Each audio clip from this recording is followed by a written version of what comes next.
As I was shoving the nickels in, somebody walking up behind started yelling, "Stop it! Stop it!" But she was talking to me. The tablet device that I have has picked up a strange signal. Every once in a while it just starts blurting out GPS instructions. Take a left on 21st Street. And it was pretty busy this morning. I guess that's when most people are in their limos and car services.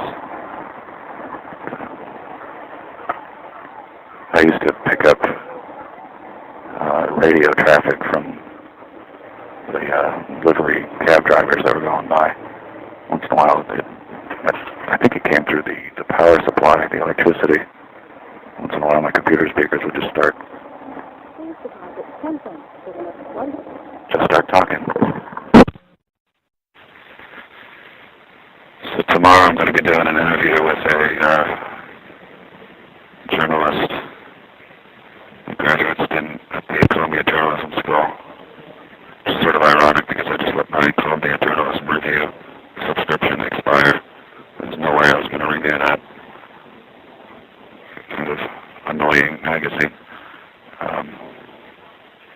I don't know if I'm looking forward to it or just apathetic, but these things, I take them in stride if I'm going to bother doing it.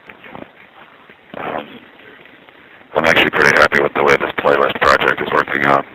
I've got a lot of work done over the last 2 days, and now I want to spice things up a bit. I'm about to get run over. There's a motorcycle parked next to this phone that is backing out. I am in its path, so they choose to flatten me. So we'll see what's happening. We're going to a birthday party right now. Maybe I'll circle back and finish what I was staring at with the playlist thing. As always happens, I get to a point with a project like that where I've done everything that I feel I can do without just unplugging for several hours.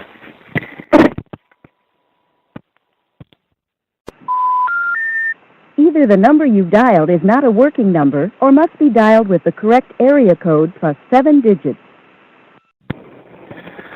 So I'm checking in from the Diamond District, 47th Street near 6th Avenue, outside of a place called Dykeman Jewelry Exchange. Now this is a world that I know nothing about. Watches and chains and magnificent necklaces. There's always a lot of activity, a lot of bustle. People toing and froing. Sometimes I want to stop somebody. I was like, "Are you going to or fro? Are you toing or froing?" I've never worn jewelry in my adult life. Not a ring. I don't even wear a watch. I think the closest I came to ever wearing jewelry was, what do you call them? The New Orleans beads. Can't think of the name of it now, but the annual celebration.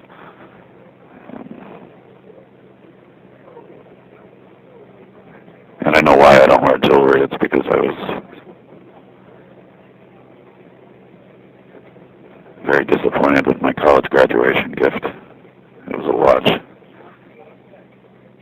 My mother had given me a watch every year for 4 years. So for college graduation, she did something extra special. She got me another watch.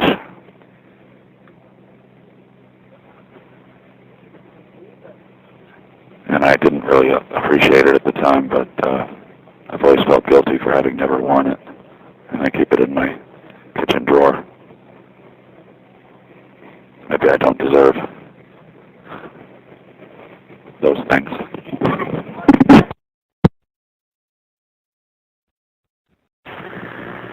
I'm across the street from the main branch of the New York Public Library, off of 5th Avenue.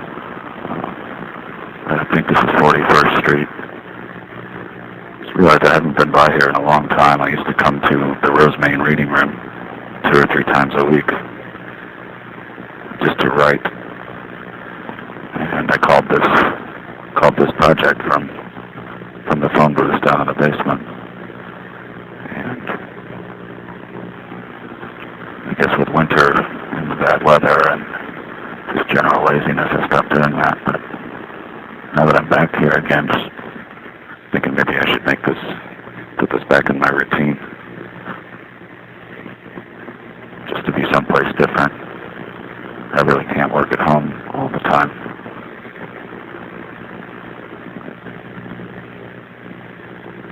I think one of my earliest memories of New York was coming to that Rose Main reading room.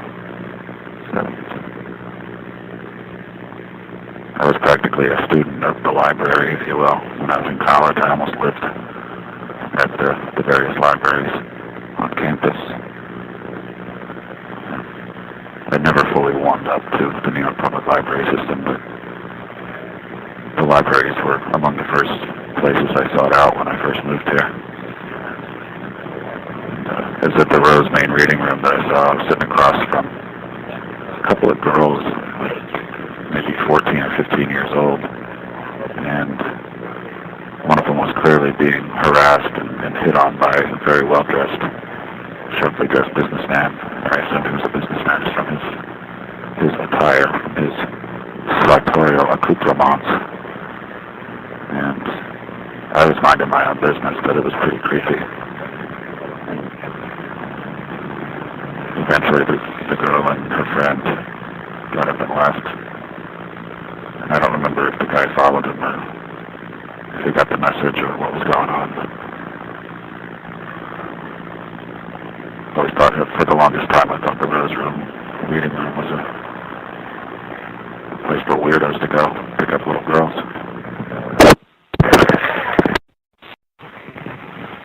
This is 33rd Street and 5th Avenue. I'm looking up at the Empire State Building. I was just remembering how strange it is when a word or phrase that I've never heard of or maybe doesn't really exist appears in a dream, just fully formed. So, last night I had a dream, or a couple nights ago I had a dream that the house I grew up in had hundreds of rooms, and each room was reserved for an ancestor or a forebear. And my mother wanted to figure out who was in one of those rooms, because we didn't know. And in the dream, the name Susanna Pepito just appeared fully formed. And I looked it up. There appeared to be a few people by that name in the world. If these people find our websites are to be believed, but certainly there'd be nobody with an Italian-sounding name anywhere in our family history. Another time I had a dream that if I went to a certain intersection in Elmhurst, I would find some noches, N-O-C-H-U-S, and that word doesn't appear to mean anything. But I did go all the way after that intersection just to see if there's anything there for me. I'm on 5th Avenue near 33rd Street, looking up at the Empire State Building. And I just remembered how strange it is to wake up from a dream where a complete word or phrase appeared fully formed and articulate, but that word or phrase either does not exist or was completely unknown to me before it emerged in my dream. The other night I had a dream that the house I grew up in had hundreds of rooms, and that each room was reserved for an ancestor or a forebear. And my mother wanted to know who was in one of the rooms because we didn't know. And I was able to figure out that somebody by the name of Susanna Pepito was in there. Susanna Pepito. And I woke up with that name just clear in my mind. And I looked it up, and I don't know if anybody by that name really does exist, but certainly there'd be nobody with an Italian-sounding name in our family tree, but I guess you never know. I had another dream a while ago about that. Somebody told me that they're at a specific intersection in Elmhurst. If I went to that intersection, I'd find some noches, N-O-C-H-U-S. And I looked that word up. It doesn't appear to have any meaning. But I went out to that intersection just to see if there was anything there for me. But I didn't find anything. to this number are being screened by Smart Call Blocker. Please say your name after the tone, then press pound. I just got a sobering and depressing bit of news about an old friend. I used to hang out with this guy a lot, but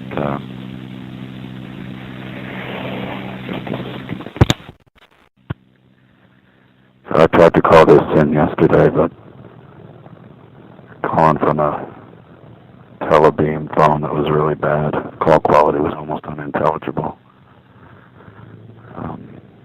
which sounded kind of interesting in that strange way, but not anything you'd want to bother trying to comprehend or listen to.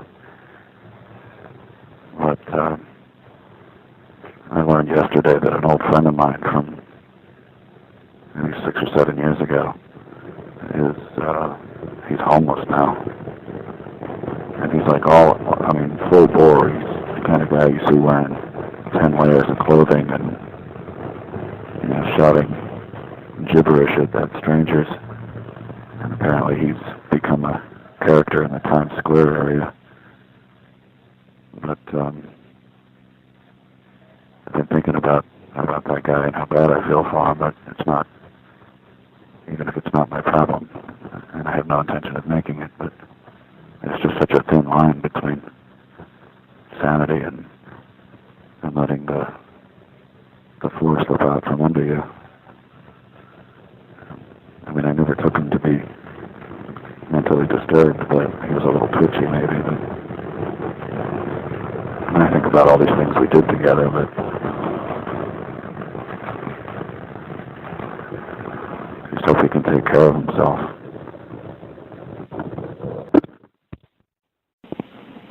Just checking in from the Supercenter Payphone, which I renamed after the fact in honor of the dearly departed Supercenter payphones that were my favorites. Such a great place to make a phone call. A couple of payphones on the wall of an abandoned supermarket. Big empty parking lot. Nobody around, and nobody ever used the phone, so it actually worked pretty well. I haven't been over this way in a while, but I'm getting some exercise. I really haven't been doing much physical activity outside to speak of. But I've been catching up on turning this project into something a little more coherent. Just a lot of link building and retyping of things. But this is interesting. There's a pillow underneath a car. You got to assume the pillow was there first, right? And that nobody stuck it under there as a place to sleep. But a milestone that I thought I was nearing turns out to be not quite within reach, or not as within reach as I thought. And that shouldn't give me an excuse to run away from it, but I have been getting a little cabin fever over the last few days.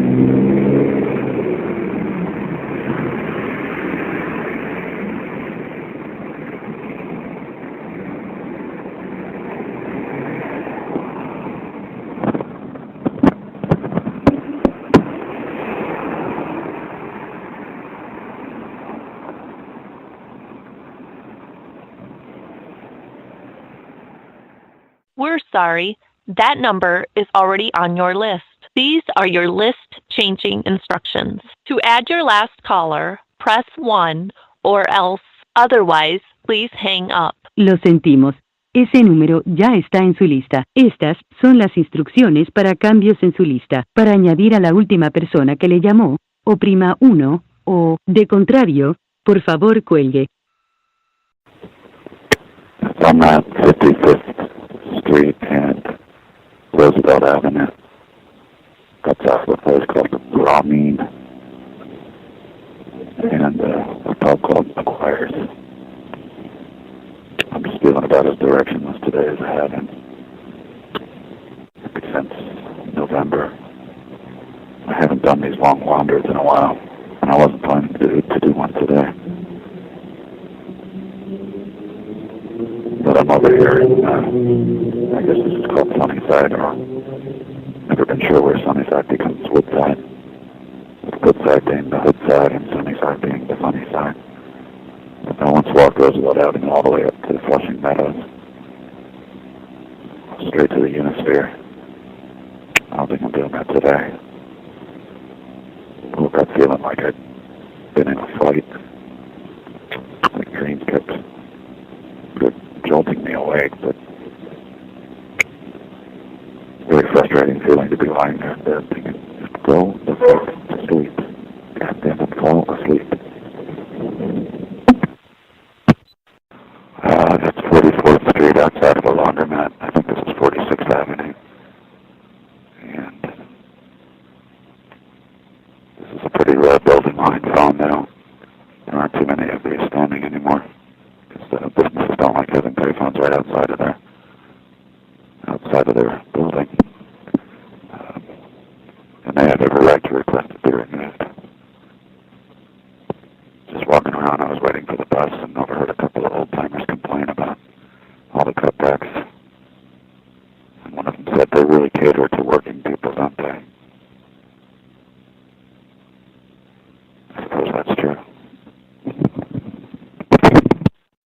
All of my dreams lately, for the last few years, have taken place in enormous buildings, these vast structures where they're as big as cities, maybe as big as the whole world, where everything is connected. If you're sitting at a table eating dinner at a restaurant, you can just open a door and you'll be in your backyard back at home. Or you can just take a few steps down the hall and you'll be at a comedy club.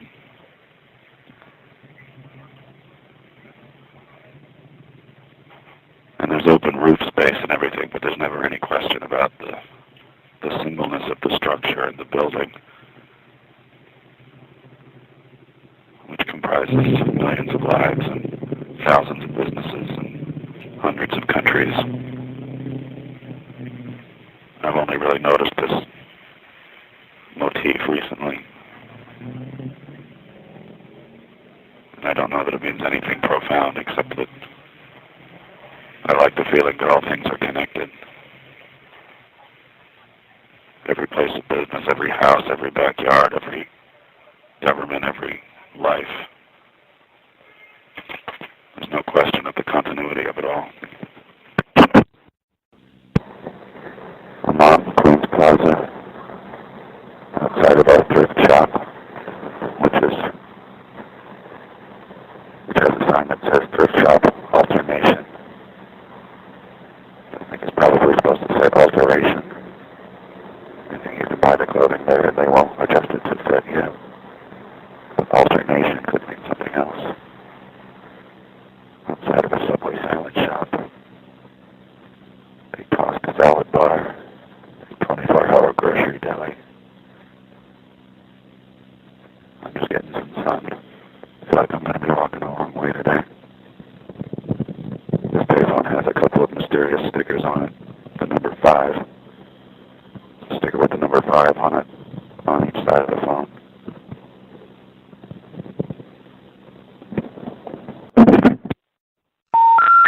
The number you have reached, 423-733-9987, has been disconnected. For directory assistance information, you may dial 411 or your directory assistance provider. This is Eagle Street and Manhattan Avenue in Greenpoint. And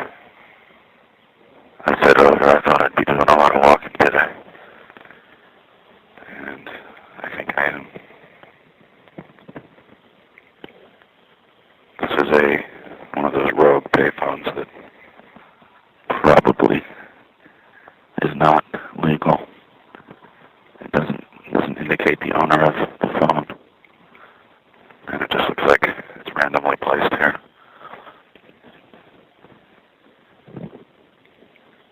But if I can make a phone call and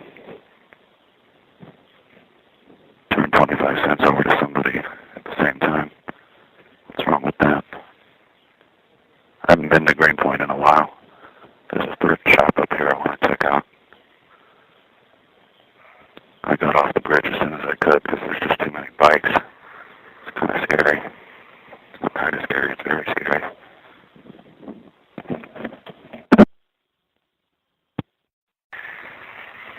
I forgot that it's Mother's Day. I bumped into a friend near my apartment.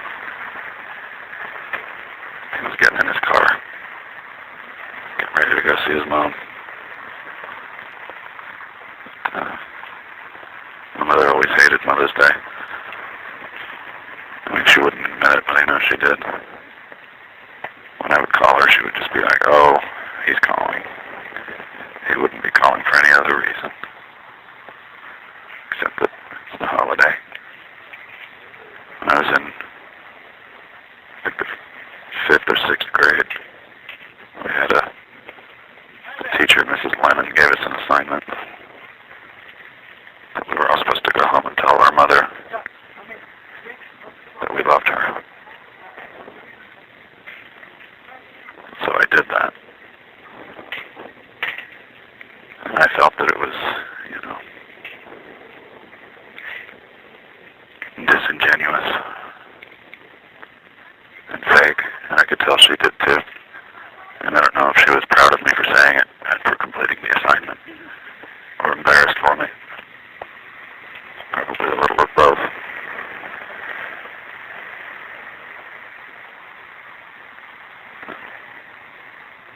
Seeing a lot of well-dressed families out today. Moms who look like they don't get out that much. Out strutting their stuff on a very beautiful May afternoon. And that again reminds me of something my mother always used to say was she resented the holidays because you'd go to the mall and you'd see all these people that never get out at any other time of year. And she thought it was unfair. People should be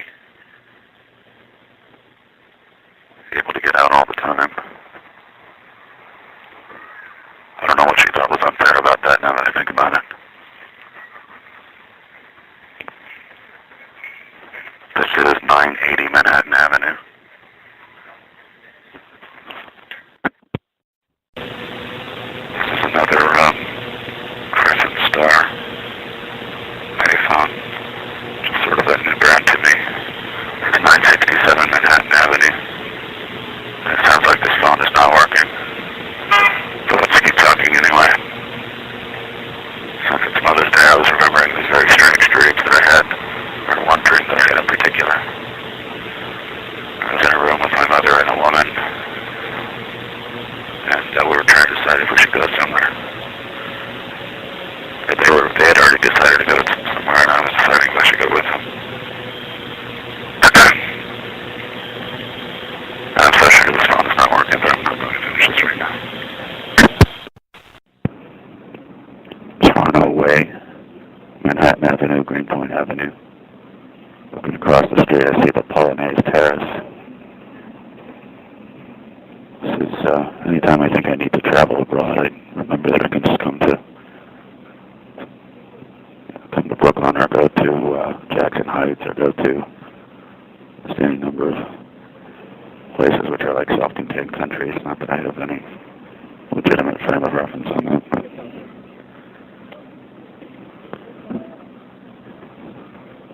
so with Mother's Day signs all over the place, I'm remembering this really odd dream I had a couple of weeks ago. I was in a room, as in all my dreams lately, I'm in a really large building. The building is like the size of a city, or the size of the world.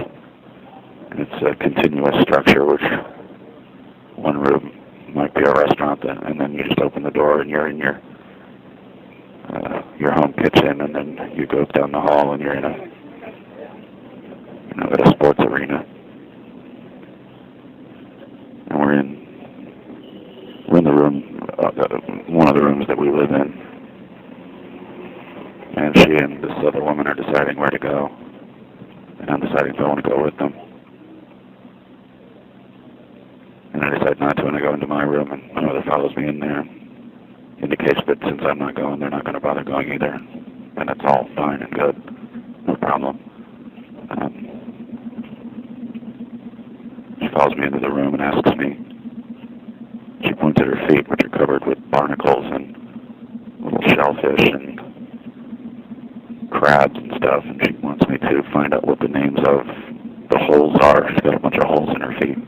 She wants me to look it up and find what their names, what those holes are called. So I say I'll do that, even if I don't know if I really ever would. And then she starts talking about the other woman in the other room, talking shit about her. And she says that she heard that woman sleeping last night, and in her sleep she was yelling out the word Mannion, M-A-N-N-I-O-N. And I asked her what that meant, and she said it means she wants to be with a younger man. And she said that like it was the worst thing, the most scandalous and nastiest thing that could have happened. And then she said that this woman wanted to be a painter. And I said, well, what does that mean? And then my mother started making vulgar gestures with her tongue, as if to indicate as if she was imitating the paintbrush movement that a painter would make, and she was implying that painters are engaging in obscene activity by painting. It's an expression of obscenity. The number you have reached is not in service. This is a recording. So yesterday's journey to Greenpoint and back covered about 10 miles, and I walked almost all of it.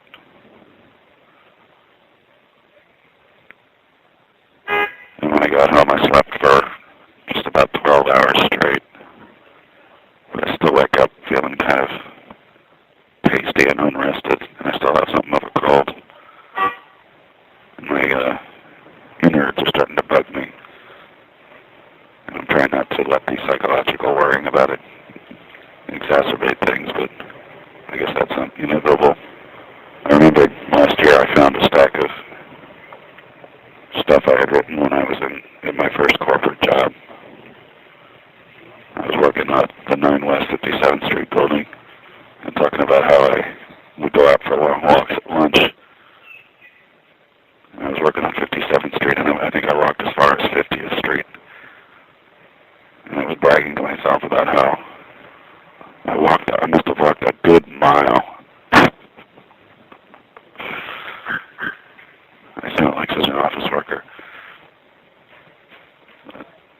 Yesterday felt good, but it was more cathartic and anxiety, exhausting than anything.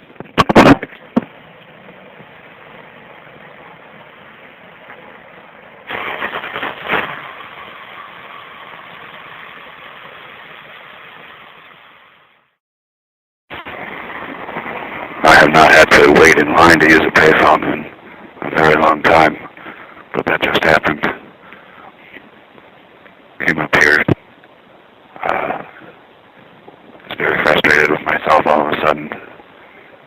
I'm too hungover to work, and this is going to be a complete day of completely zero productivity, and it's actually making me really angry. But if there's an upshot to it at this point, it looks like I got a pretty cool photo of the dude that was using the payphone to say to me. Older guy. Looked like he was having a lively conversation. Went into the park to sit at the bench, but there were so many bugs. I didn't feel like taking the chance of bringing a colony of insects home with me. really hurts. Something awful right now. Anyway.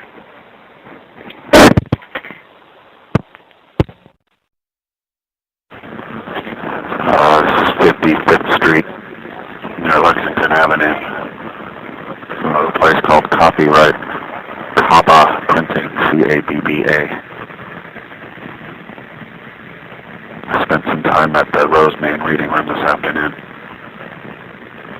and I wrote a bunch of stuff that wanted to finish the story I was writing for one of my websites last night, but I looked at it again, and the writing was so bad I had to just start over. I set up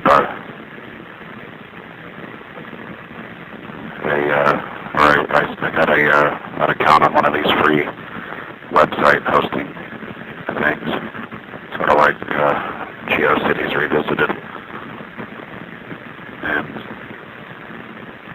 didn't have any particular motivation to do that. It was just there, and I thought I'd try it for fun. I wrote 3 or 4 things, and I actually felt like I was onto something for a little bit. And I got hungry and I had to go to my post office box before it closed, and felt once again that capture of adrenaline that gets intercepted by something. But it just takes so much time to write well. It takes so much time to do anything well. And I've just been too lazy to make that time to do my work. It's interesting, though, to have a new vessel into which to fill content.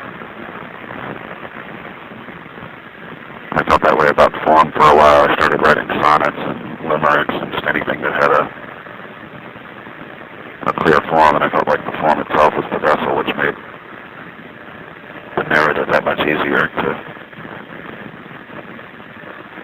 dispense. But I feel the same way about software interfaces, and so setting up this little freebie website had its own unique set of forms and text entry fields and whatnot. Just that little bit of change of scenery sort of perks me up.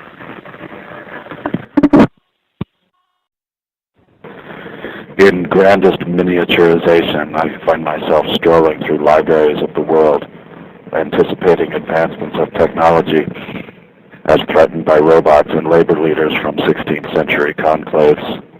I cannot and will not harbor resentments toward these freaks, but potential isolation from breezy anticipation determines my decision-making process and cleverness over cowardice. Threaten your adversary, I sometimes say, with financial vagaries and insurance losses. Undermine their flowery vocabulary by waddling into their dictionary with content meant for telephone books. I see my enemies grasping for air, grasping at scents of sound that crumple into riotous frenzies of labored sleep. I see the anticipations of victory and the actual losses of humorists who have never shed a smile. I see handiest responsibilities left to languish in communication dead zones that wash themselves like licorice sticks in a sandy kitten's litter box. I hear juvenile rantings of the elders whose crabgrass festered far too long, littering itself in tiresome transportation from milestone to hiccup as America's blandest superstars removed themselves to well-earned obscurity. I hear flash floods of sunshine crippling tourists who sleepwalk through overly documented treacheries, floundering in hungry spasms of obscenity. All things refuse themselves at first. All fires attack themselves before torturing collateral victims with callous embrace. All surgery opens itself first, then exposes the heart or the brain to raspy elements of briny remonstrance.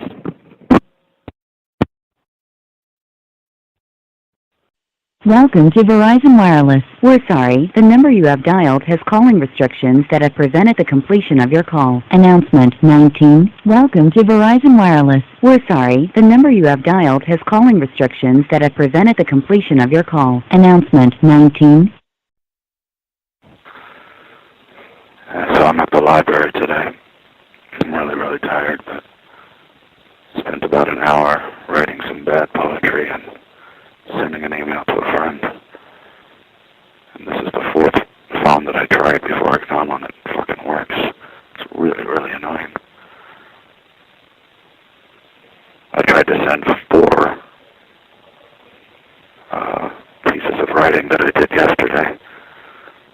here yesterday, and all 4 of them failed to send for some reason. So that's really annoying. And the sun came out through the overhead ceiling lights, or the ceiling windows, and it nearly blinded me. So this whole little expedition just turned into a lot of little annoyances. But what can you expect?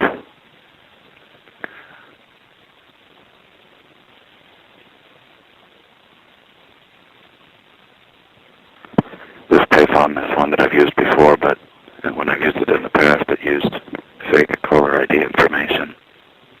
So now I might actually be getting the real thing. Oh wow, this payphone is old. This has the "Love God" graffiti on it, and thank God I haven't seen this in a while. This is old school obsessive compulsive disorder vandalism. I heard about this when I first moved here. I was working at Tower Records, and the manager there was talking in sort of awestruck tones about somebody that had been going around town etching the words "Love God," and "Love Jesus," and "Thank God" into payphones all around town.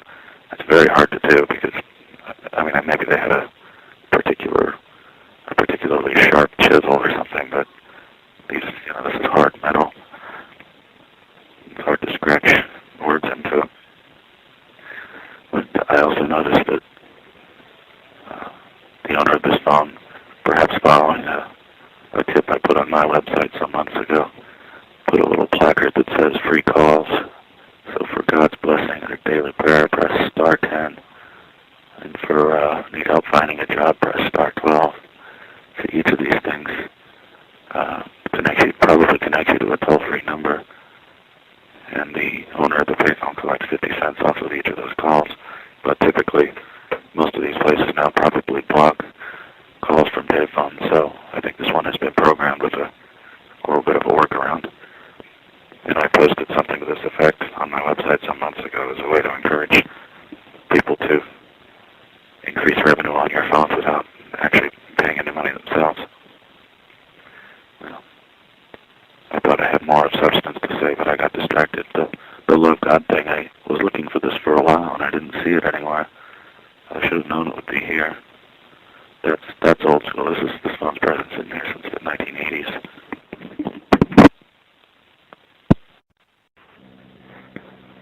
Not a lot to report, but I've just been working back at the grindstone, and some of the stuff I've done the last few days seems to be paying off. Not always easy to tell when you're just pissing into the wind, though. I filled one of this word processing software includes a bunch of templates for different kind of documents, including newsletters. And most of them look, I don't know, goofy, and I guess you call it professional, but one of them I've always liked it. It looks very ghetto. And I filled maybe 4 or 5 of them with my incoherent rantings. But I'm going to print up a bunch of them and staple them, and I'm going to see if I can stash them in some library books. See if anybody bites. The pages have website URLs for some of my sites that nobody knows exist.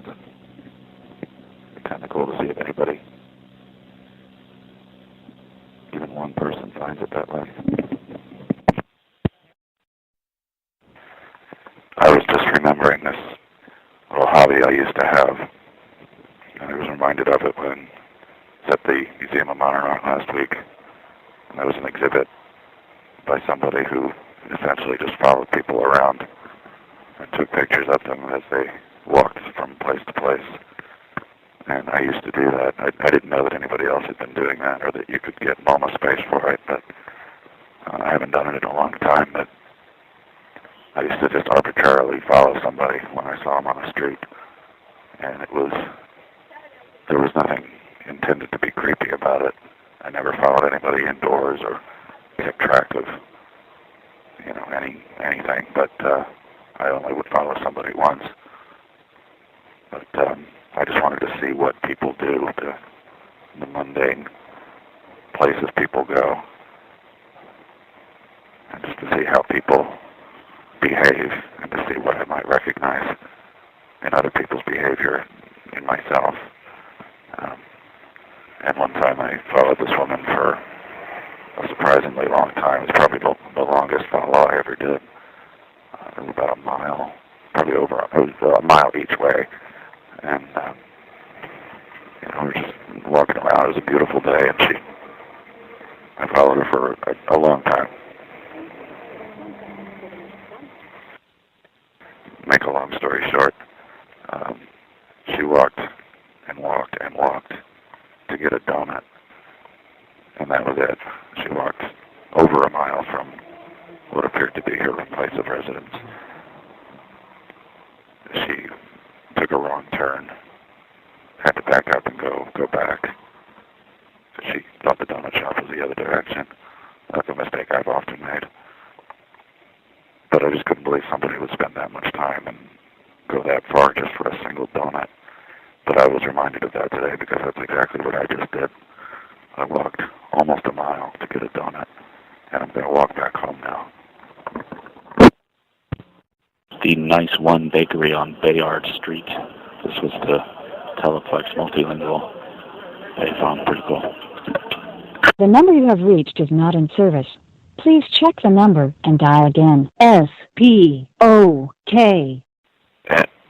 My bedroom now is basically just all bed from end to end. I got the king-size mattress yesterday, and I set it up today. It took longer than I thought. It was a little more. I exerted myself a little more than I expected to, but hopefully this will work out. As I started doing it, I realized that this is kind of a big lifestyle change, or it could be, if I allow myself to look at it that way. But it wasn't quite as stressful as the delivery of the big desk, because I wasn't dealing with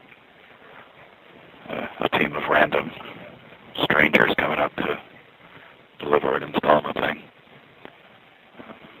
Plus, they woke me up at some ridiculous hour, like 12 noon. I mean, who the hell gets up at 12 noon? So that was a little more stressful for me than this was, but this was an emotional exhaust. Because I'm a creature of habit, and changing your bed is kind of a big deal, I suppose. It feels pretty good. It's pretty much what I expected, but and I think I've already changed my mind about my long-time goal of getting the ultimate bed for the underneath. I'm going to get some sort of frame for it, so I can have under-bed storage again.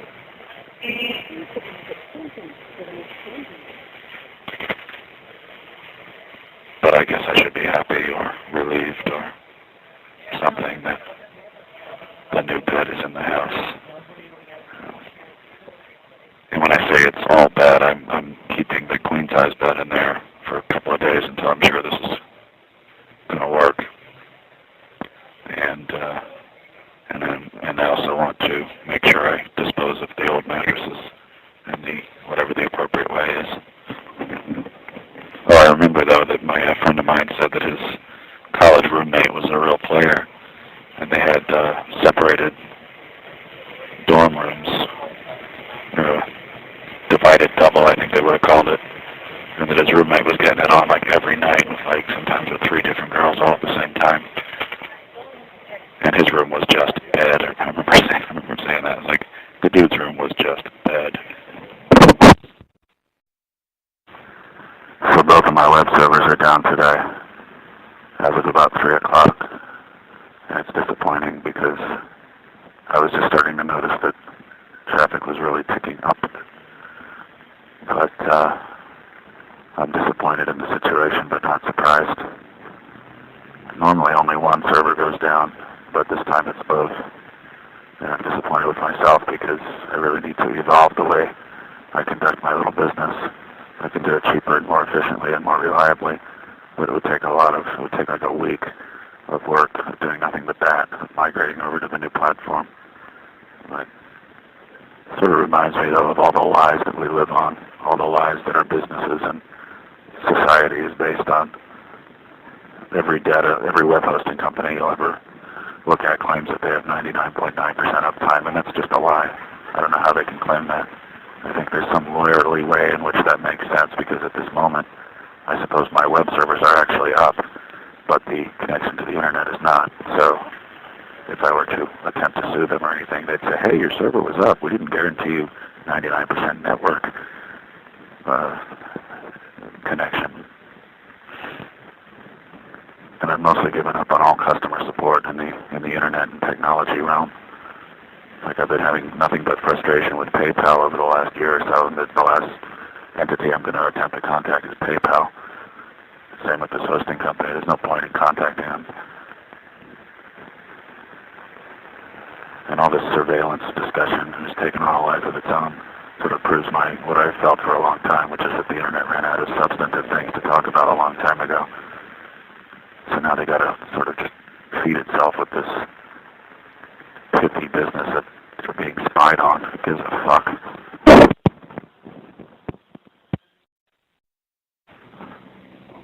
William Olbrist missed out on a beautiful day.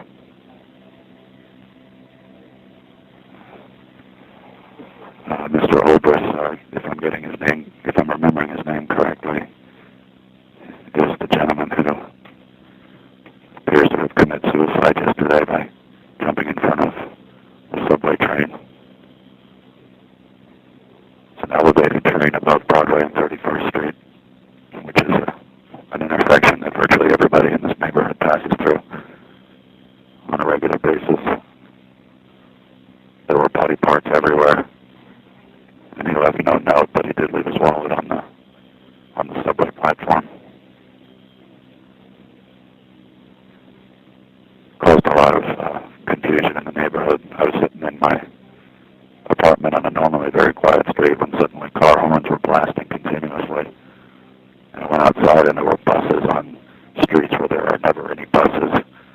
And obviously something calamitous had happened. And the streets are cordoned off.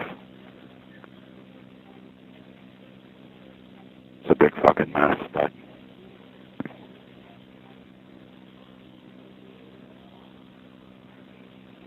I don't know the guy, but on Facebook at least we have one mutual friend.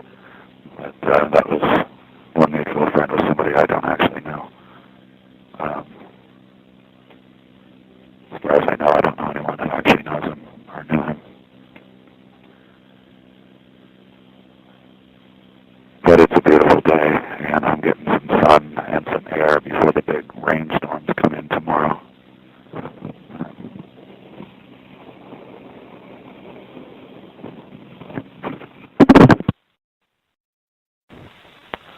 Well, this is a surprising location for a working payphone. It's sort of tucked away in the sort of back corner of the Stop and Shop. It's not even by the entrance or the exit. It's near the elevators, but strange spot. There's another one that I wanted to try to get a shot of, but there is always somebody sitting next to it. That's all. I put in 50 cents for this call.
This payphone smells really tasty.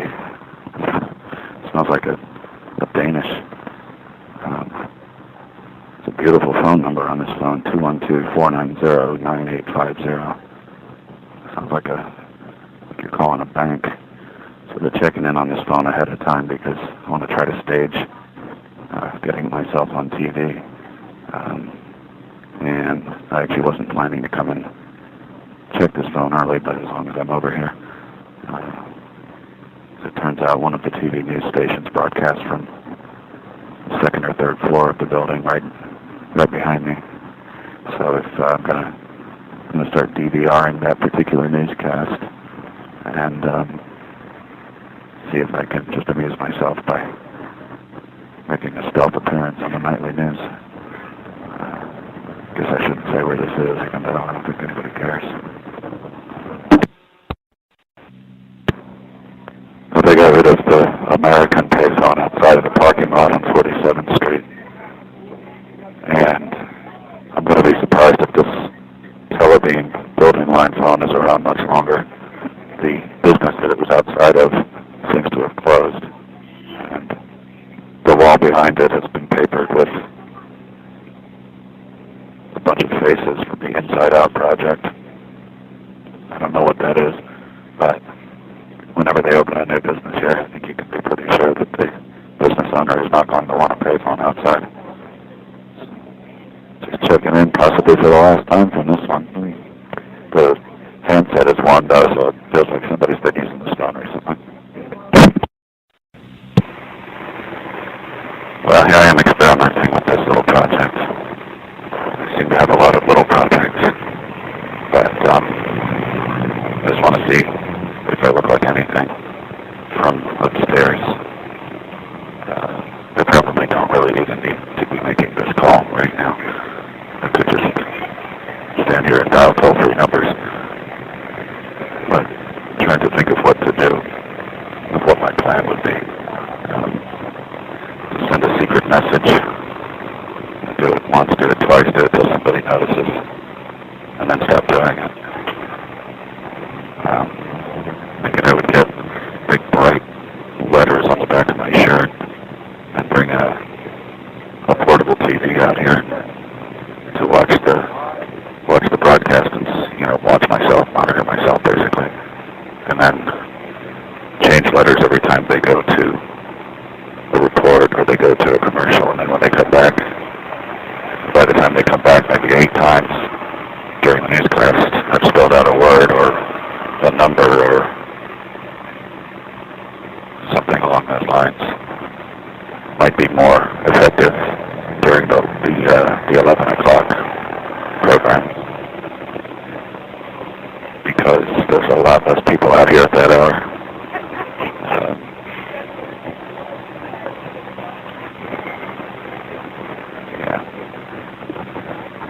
So I'm just watching the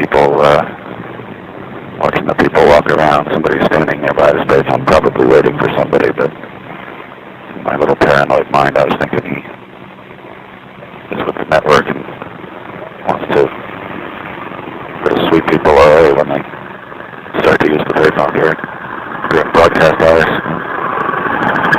I think I saw one of the newscasters out on the street. He didn't look familiar, but he looked like he was filming for tonight.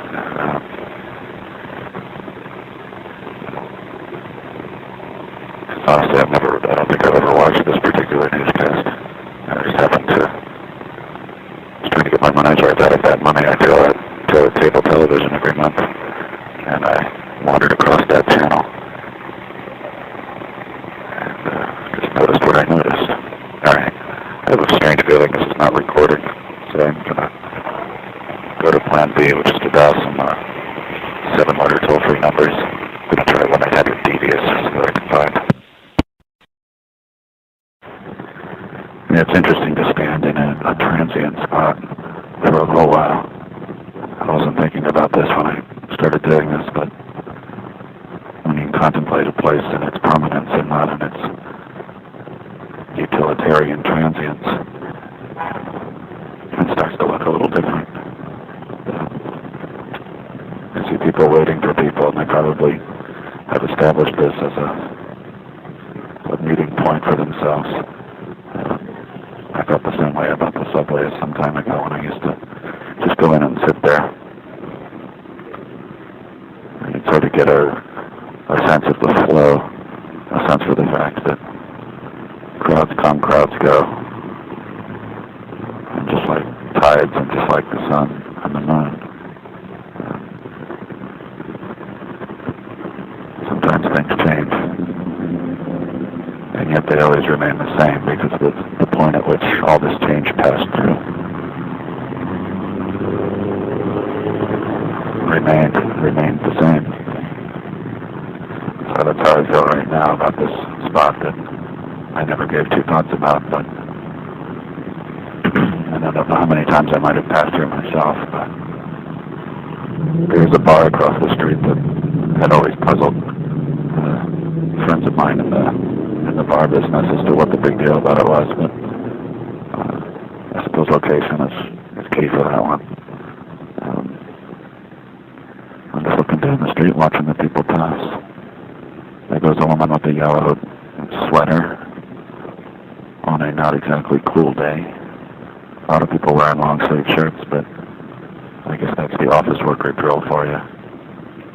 90 degrees outside, but you go inside and it's 40 below. There's a UPS double parked in a no standing zone. And I guess at some point it will get its badge of honor in the form of a parking ticket. Here comes someone. These guys are probably tourists. They're wearing shorts and t-shirts. And somebody wearing an Atari t-shirt. That's pretty cool. There's a hill. Please deposit 25 cents for the next 3 minutes.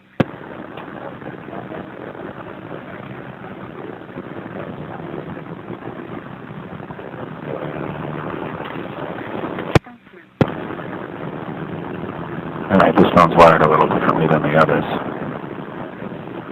See, the others in the fine print, they tell you that you get 3 minutes for 25 cents, an additional minute for 10 cents, and that overpaying doesn't get you any additional time.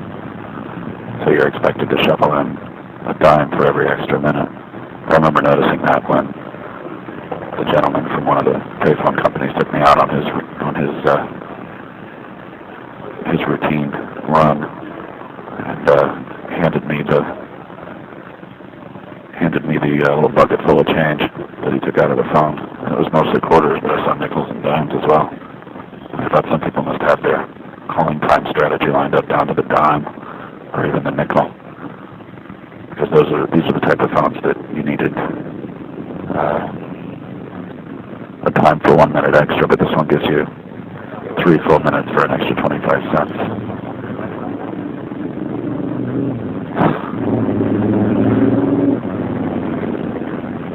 I wonder how long this spot has been here. I mean, this spot has been here a lot longer than anything living right now. You can sort of see the contours of Manhattan Island.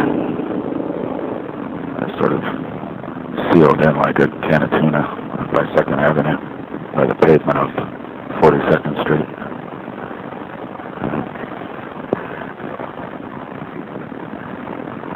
Tall buildings would probably grow far taller than any trees or foliage that ever existed on this spot. The number you dialed is not a working number. Please check the number and dial again. El número que marcó no está en servicio. Verifíquelo y márquelo de nuevo. Message 3, IN04MN.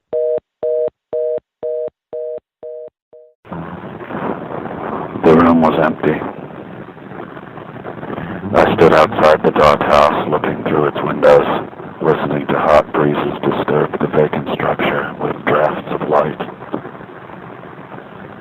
The building might frighten one who knew it less than I.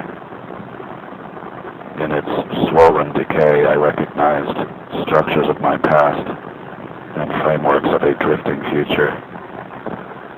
All space is empty. I found the emptiest room was mine. I moved through halls in the style of a submarine captain surveying sunken ships. Mystery specks of attic noise that raided my nights of sleep do not concern me now. I am grown. The house is falling. Its empty rooms swirl with swelling memories of happiness gone mad. Doors pushed open inhale shadows of wind and light. Shadows which become stains.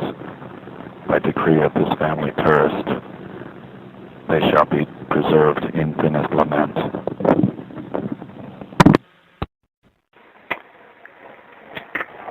This is the first time I've gotten any real sunlight this whole week.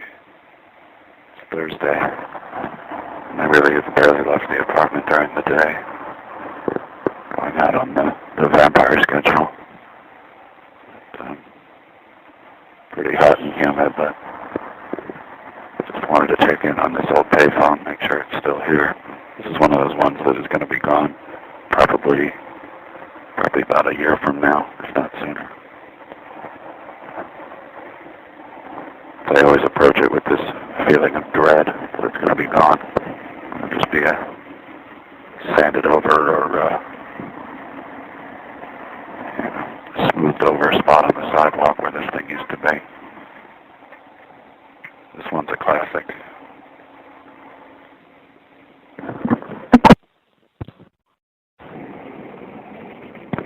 Oh, it's July 3rd, 2013. It looks like they got rid of one of my favorite payphones in the whole world. It was on Northern Boulevard near Steinway Street. It's a curbside phone just like this one. In fact, I think it was owned by the same company that owns this one. Meaning, wouldn't surprise me if this one's gone soon too. I like that phone for a lot of reasons, but mostly just because it sounded good. As I'm talking here, I'm taking pictures of every one of the keys on this phone, one at a time. The touchdown keypad buttons.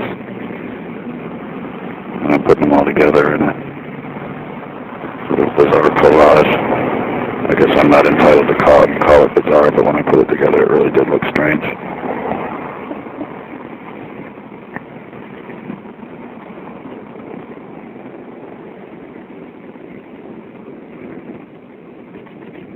These curbside phones and the building line phones are the most endangered of the species, if you want to call it that.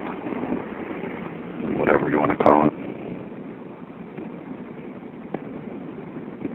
It's because they don't have any real outlet for advertising, any real estate, that is, for advertising. They have far less than other payphones and enclosures and such. I'm going to be sad to see this one go, but I'll get over it.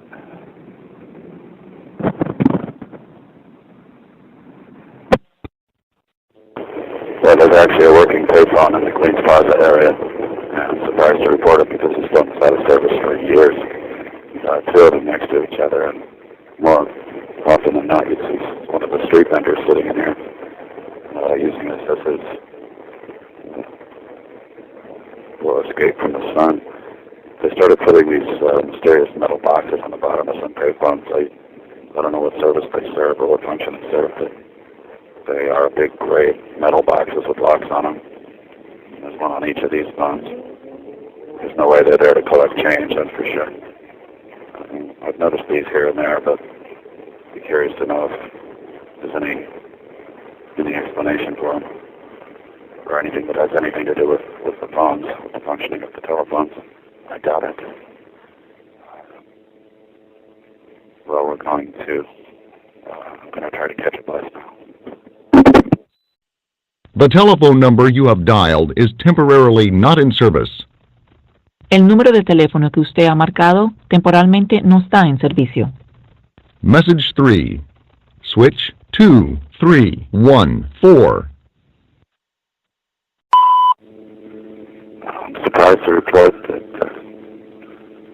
this payphone is working again. It's been out of service for years underneath the subway.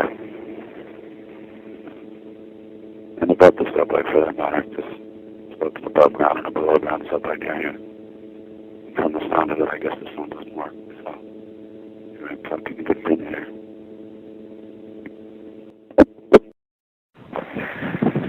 It's very hot outside this week. There's no end in sight until maybe the end of the week.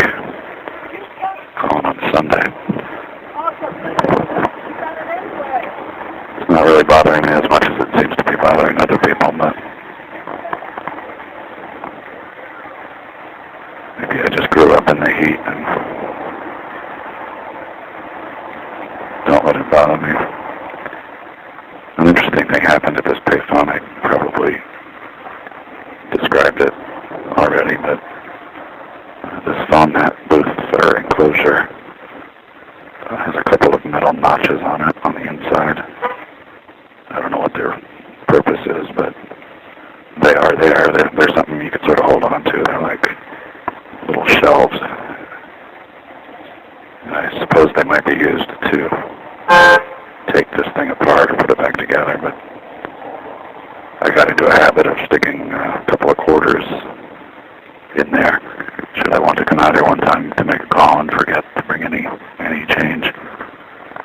And I did this for a while, and once the coins were always here when I got back, but one time they were gone, and that's when I realized, well, somebody was actually paying attention. But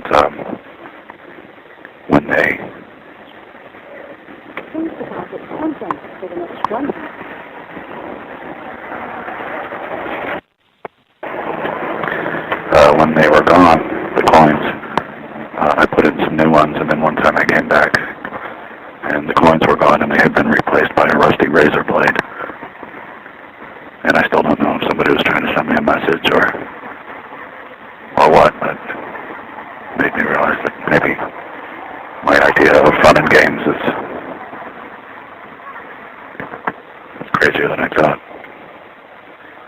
I'm going to include this phone on my collection of payphone buttons. I just took a look at it. It's a beauty. These buttons are a mess.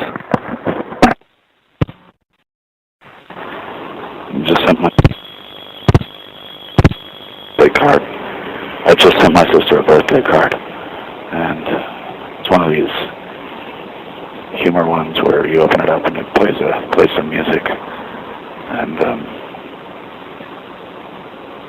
there wasn't music, but the front of the card is like cartoon image of somebody, and it's like the older you get, the more you appreciate wisdom and insight and knowledge and blah blah blah. Then you open up the card and there's this little pre-recorded thing that's like laughing. It's like ah ha ha ha ha. And it's kind of funny. Kind of funny. It's the best one I could find. But so I go to the post office and I'm addressing the envelope, and I want to write something of substance in the card, but I open up the card and it makes that fucking laughing sound while I'm trying to write a message, and everybody turns and looks at me, and nobody even thought it was funny. And I kind of thought it might be funny if I laughed about it, but I laughed and nobody laughed with me. So I wrote as little as I could and shut the card and mailed it.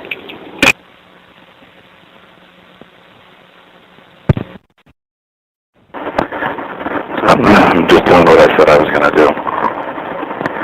I came back to this phone to get close-ups of the buttons, because they're particularly filthy, and I can appreciate that.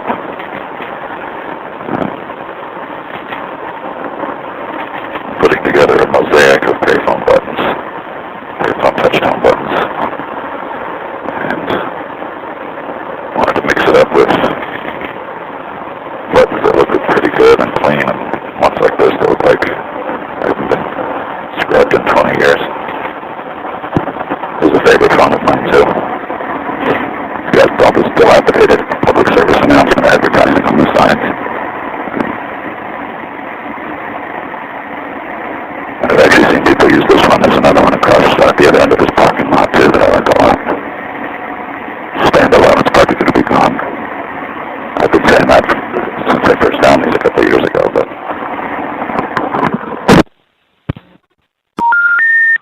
sorry, you have reached a number that has been disconnected or is no longer in service.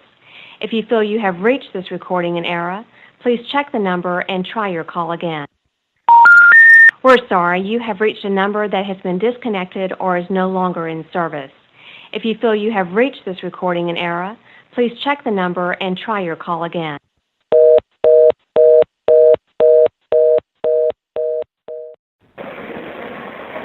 I'm at the mall, and as it turns out, I'm at the wrong mall. I'm in there looking for a particular vendor, Sears to be exact, and realized after I got here that I'm at the wrong place. But it's interesting because the last time I was here, I was taking pictures of the payphones, and I'm doing that right now as I'm talking, but last time I tried this, a security guard appeared and told me to stop doing that, to stop taking pictures of the payphones.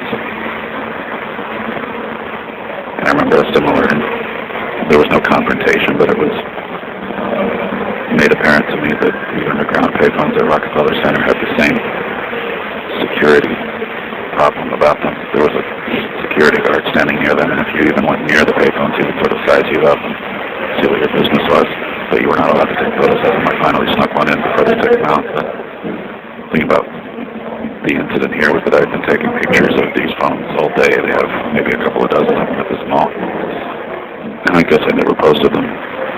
Maybe a year and a half or 2 years ago. I never posted them because I didn't know that it was a violation of some rule. Well,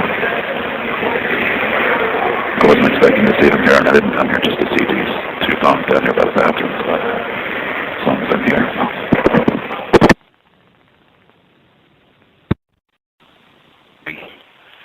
This is kind of surprising. I figured this was an abandoned phone over here at one of the back entrances to the mall, Queen Center Mall, but there's a dial tone. This phone has no identifying information on it. And I just noticed a little kid playing with it, but his mom told him to stop doing that. His phone actually smells like it's been getting some use. By that I mean it just smells like cologne or cigar smoke. Guess you never know where you're going to find a dial tone in this town. This phone overlooks looks like a soccer field or some sort of athletic field. Well, I don't know, but I think I'm going to leave the phone off the hook and see if anything comes of that.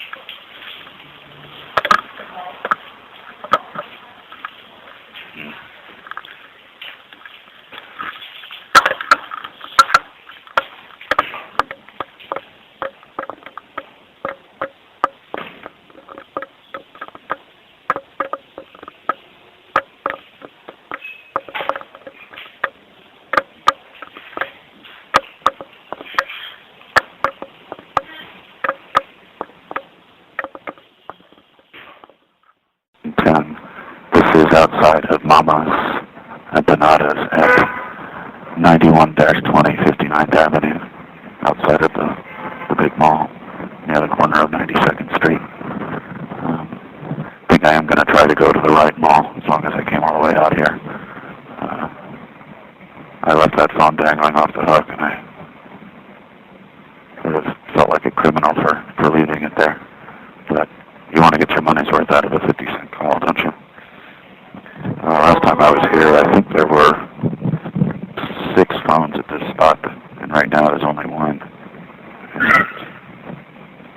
It smells like the last one. It smells like it's been getting used. I guess it smells like empanadas or something. All around me I see Albert's Barber Shop, Subway Sandwich, a real estate place. I can't see the name of it. Laser Clinic spelled with a K. Law offices of Simon & Gilman, LLP, accidents, criminal, family, disability. Well, there you go. Well, and I'm also next to a key-making place that does not appear to be open at the moment. I'm going to head over now.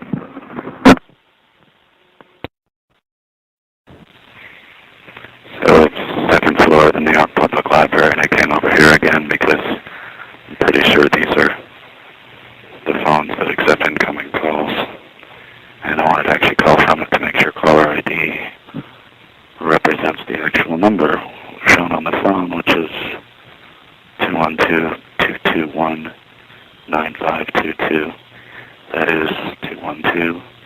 222-221-9522. These booths had the old ventilation fans and stuff, but those haven't worked in a long time. It's hot as hell in here, as I said in my previous call. Hold on a second.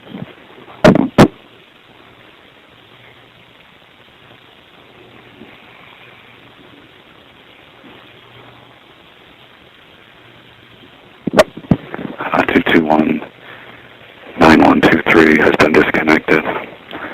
Or that's the other phone, so if any of these is going to work, it's going to be this one.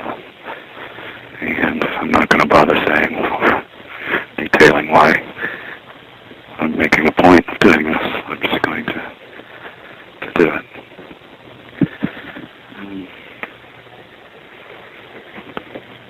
So let's see. I guess there's no point in getting my 50 cents worth out of this one.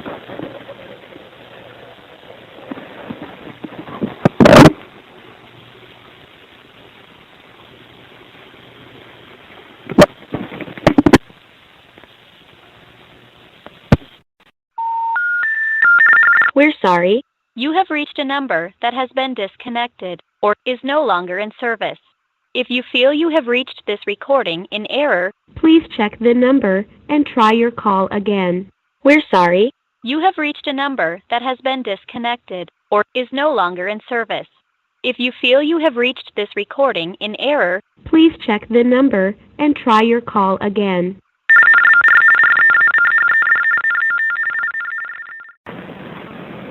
This is 40th Street at Park Avenue South, and I guess I've had some cabin fever from not going out the last week during the heat wave. So I'm just walking all over the place. I'm pretty certain I just saw something I was not supposed to see. The more I think of it, the more sure I am. This acquaintance of mine from the neighborhood, I don't even know her last name, but I know her from a bar that I go to. And she told me a couple of months ago that she's working at a strip club now, but she was quick to clarify that she's not a stripper. She is a waitress up in the front portion of a place that is a restaurant up front and a strip club in the back. And I just remember her making that point. Emergency. But I just saw her right now heading downtown on Park Avenue, and I'm sorry, but she was dressed up like like she was going to be tearing it up tonight. Very, very colorful, like 12 different colors all over her, shirt. That's whatever the hell she was wearing. And she was with her friend who was like her bodyguard. It's all good, none of my business, and I'm not judgmental in the slightest, but I should not have shouted out her name just to say hi, because I think she wasn't happy to see me. Not that I matter. For no good reason, I'm heading over to the cemetery today. I've just had cabin fever, and even though I got out some on Friday, it's too hot to really take a deep breath. It's still pretty hot today, but it's nothing like it's been last week. But the interesting thing about this little adventure today is that I got lost. I couldn't remember which way to go. I stood at the far end of Queensboro Plaza for several minutes trying to remember which way I go to get to the freaking place that I've been to probably 150 times. Although I was taking sort of my alternate route. Usually this is the route that I take to go back, but no. Nothing remarkable, I suppose, but welcome to my world. So we made an interesting discovery last night regarding my first real job in New York. And somebody that I knew there. Turns out my girlfriend's mother was that woman's bridesmaid at her wedding, which is maybe not the most bizarre connection ever, but it's pretty strange. But as a result of this connection, I find myself poring over gossip, office gossip from 20 years ago, trying to remember details and who people were and what mattered and what didn't. But it'll pass. That's a phase. That's nothing from that period of my life matters now. But as far as professional or personal connections, except that I did lose track of one friend who might find his story amusing. One friend who worked there and who I knew from college and who I got him the job at the place. And this little story makes me want to reach out and see how he's doing. But I heard through the grapevine that he thinks I'm a douchebag now, so maybe I won't bother. It reminds me, though, that I tried to stay in contact with a couple of friends from there, and they just ignored me. And it's strange because we were pretty good friends when I worked there. And I sometimes wonder if I somehow, without realizing it, left the company on bad terms. And I've had this thought before, but it reminded me of it again. Well, I'm just walking around for a little bit, but I'm going to get back to work. I forgot what I was going to say, except that I sent out an email to my old boss at that old company just to share the funny randomness of things. I don't think she'll respond with any substance, but it's all in good spirit. Suddenly remembering all this other office gossip from 20 years ago, wishing it would go away. Because I was pretty happy not remembering all this crap, but it's all good.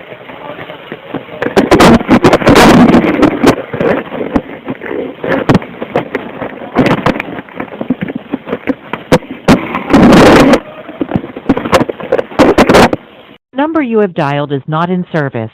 Please check the number and try your call again. Thank you. I spent a couple of hours today digging into an old favorite, the Bach, the 13th Invention in A minor. I've been playing it since high school at various levels of incompetence. Thought I wanted once and for all to really get it in my hands. And at least get through it once without chipping a note. But more importantly, the reason I want to do that is because I wanted to explore the possibilities of playing a piece in as many ways as possible. And moving beyond heavy and dynamic to style and concept. And a piece like that is vastly open to interpretation. So that's where I'm going. This is outside Steinway Hall, and I came here to buy some music, but it appears they closed the sheet music store that used to be upstairs. I didn't think that thing was going to last long, but I think it made it a couple of years. I can't even remember the name of it now. It was a chain, not that it was a big company, but they had maybe 3 or 4 locations around the U.S. But they're going to sell Steinway Hall and maybe close it. My most vivid memory of Steinway Hall was going to see a recital given by I believe it was a Juilliard student. And the audience, was mostly other pianists, Juilliard and other music school students. And during the intermission, everybody went down to the famous Steinway basement where they have maybe a couple of hundred Steinway grands. And everybody sat down and started playing piano. It was just the most amazing noise you've ever heard. But just 100 pianists all playing at once, 100 really good pianists. So you could hear, Gaspard, Taylor, and Lee intertwining with the Waldstein Sonata. It was an amazing sound. Well, this is an amazing find. Calling from Kelly's Bar in Astoria. And I've been here years and years ago. But I don't remember seeing a phone booth in here. But from the looks of it, it looks like it's been here a very long I didn't have an eagle eye for these things back then. This looks like the same style of phone booth as at the New York Public Library. It has the ventilation fan that doesn't work, and there's no overhead light, but it looks like the same style. Well, just checking in. Gotta get pictures of this. I am always surprised to find that this payphone is still here. It's at 37th Avenue and 33rd Street. It's across the street from a big office building, where I am looking directly at a woman who is sitting at her desk talking into a headset. And I'm outside of a motor vehicle repair shop, where some people are working on a car, which I can't see from here. And across the street again is a seafood market and restaurant, which I think only fairly recently began functioning as a restaurant. I think it was always just a place to buy seafood until I don't know when. And a block away is the diner that I used to go to a lot. Can't remember the name of it now. They were renovating last time I went by. And 33rd Street is sort of the shortcut a lot of the cabbies and such take to the airport. From Manhattan, they come down here. So it'll be quiet, and all of a sudden there'll be 40 or 50 cars all at once. Noisy, and then it stops.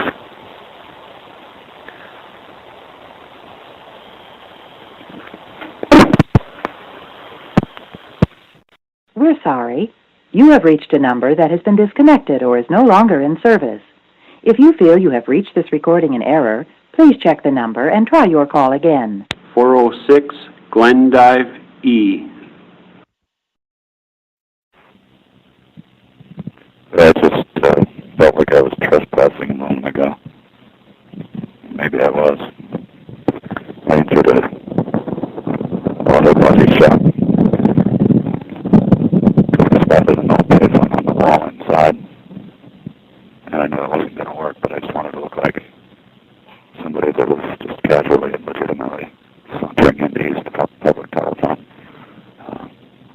And there for not even 20 seconds, and here's somebody shout out, it doesn't work. So they were kind of quick on the draw, but I got the pictures I needed of though. Some old Verizon branded ones. They even have had some 9X on there. I tried several times to call in last night, and it looks like none of those calls were recorded, which is really annoying.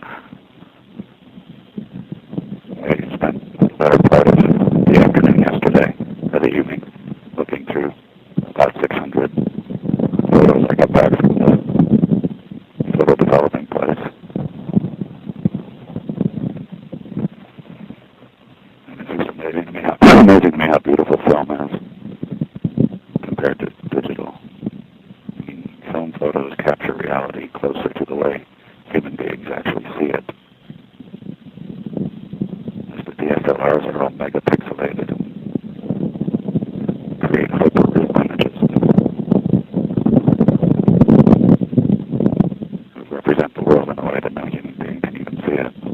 Reminds me of the argument about counterpoint and 3 voice feuds and 4 voice feuds and 18 voice feuds.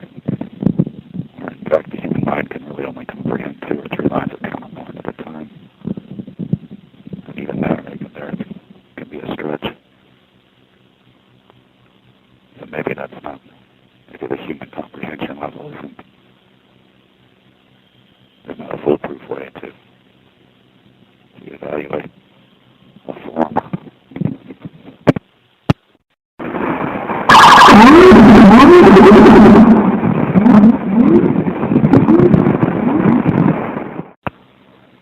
You know, I've never understood why hardware stores are closed on Sundays.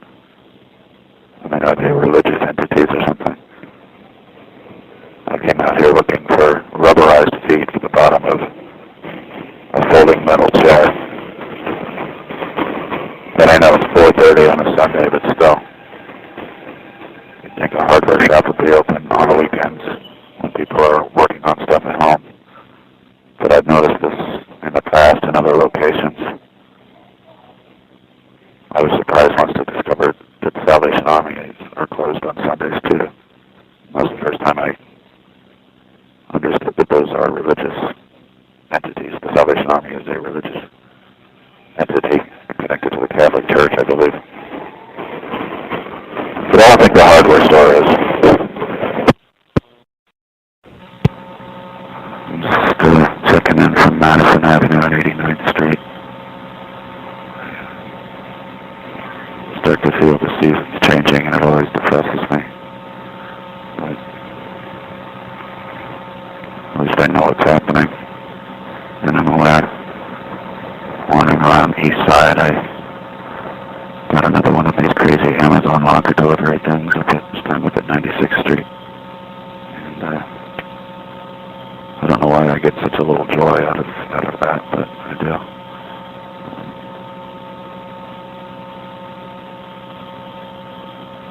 This time it's a photo album, which is a little weird. But I mean, no, it's not. There's nothing weird about it. But it's for all those prints I got last week, or for about a third of them. Gonna see if it's a decent. It looks nice. It looks a lot nicer than I expected. It's leather bound and it's big. I'm gonna start filling it with pictures, I guess. This is a very well lit Payphone enclosure, and I thinking I'd like to live up around here. East side, I saw 166 East 96th Street, and I did a double take. So 166 was my first street address in New York, so I thought, well, hell, there's something going on there. Some months ago, or a couple of years ago, I went around looking for every 181 building I could find. Surprising number of them were not present. We're sorry, you have reached a number that has been disconnected or is no longer in service. If you feel you have reached this recording in error, please check the number and try your call again. We're sorry, you have reached a number that has been disconnected or is no longer in service. If you feel you have reached this recording in error, please check the number and try your call again.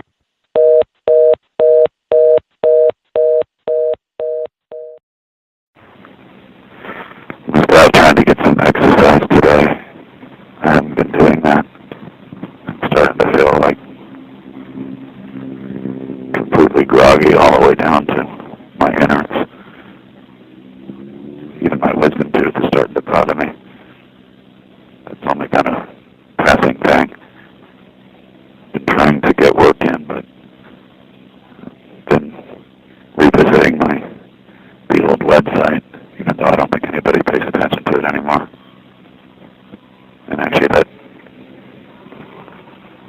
that makes me feel comfortable being in public, but hiding in plain sight, because nobody pays attention to websites anymore. I was mining all those old slides that I bought over about a year. I bought thousands and thousands of slides off of eBay and from thrift shops. Family slides that were just somehow got lost. And I've just been manipulating them and trying to make artsy things from them.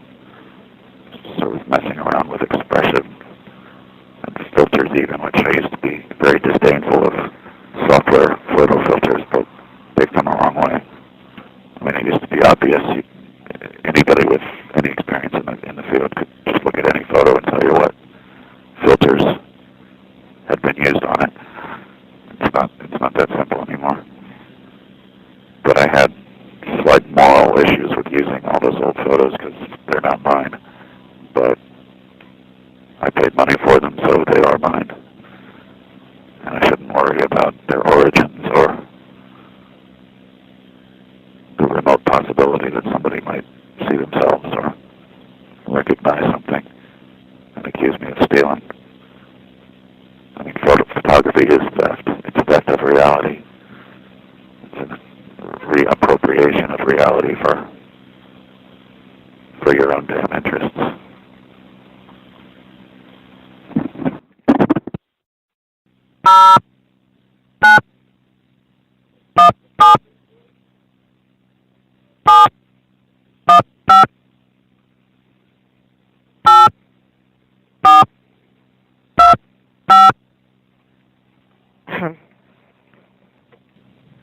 Not even picking it up.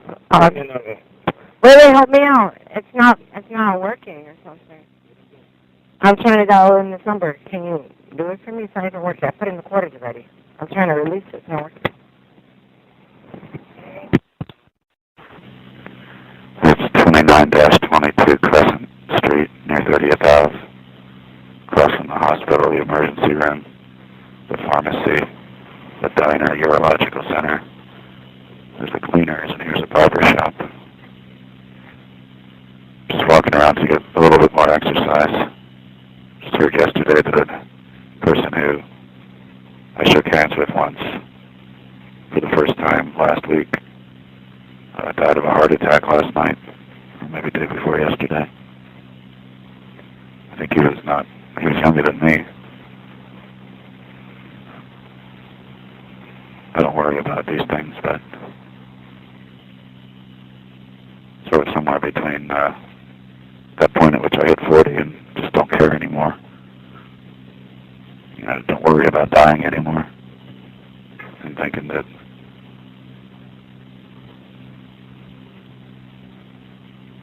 it would be pretty bitter to know it was happening, and to go out that way unexpectedly with no plans and no real satisfaction with my life. Of course, it's not really my problem.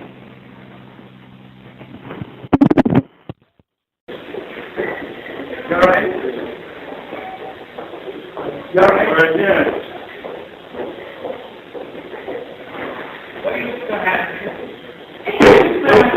Look at her.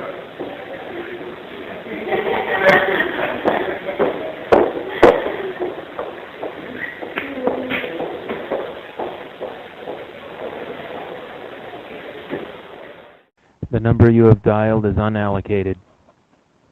I was walking around Midtown this afternoon, and there were just a lot of naked people in Times Square. I'm not really even talking about the naked cowboy. He was there, but he's always there. There was this almost completely naked woman. She was wearing tiny pair of underpants and scars on her nipples. Kind of Janet Jackson style, I guess. And then there was another older woman who was wearing a see-through shirt. She lifted it up for somebody. I didn't actually see her boobies. It was a little strange, but it's not even that hot. I mean, you know, I guess people want to be naked. It doesn't really matter how hot it is, but just walking around for a bit. Felt nice walking today, but I didn't get as much walking as I wanted to. I had to pick up some crap at the 181. Missed a chance to meet up with a longtime web friend, someone I've never met in person, but only know through. We used to chat at great length, but we haven't really talked in a number of years.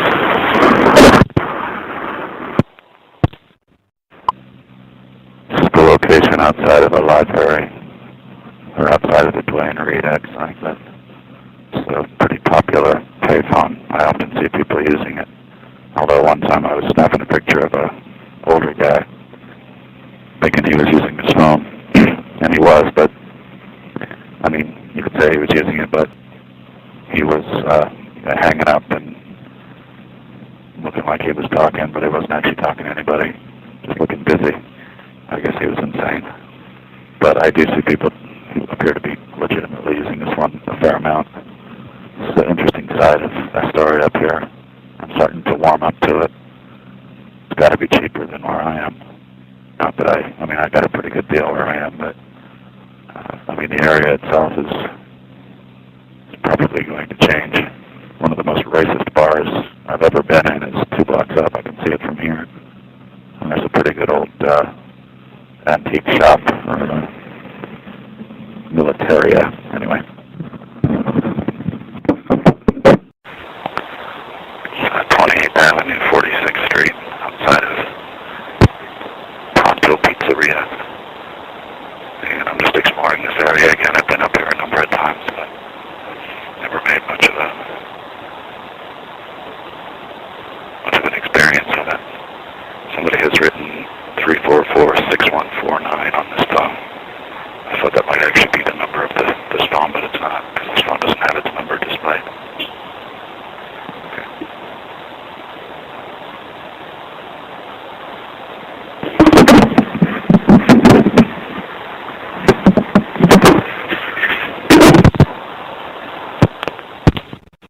This is 40-13 20th Avenue, outside the 20th Avenue Deli, just near Steinway Street.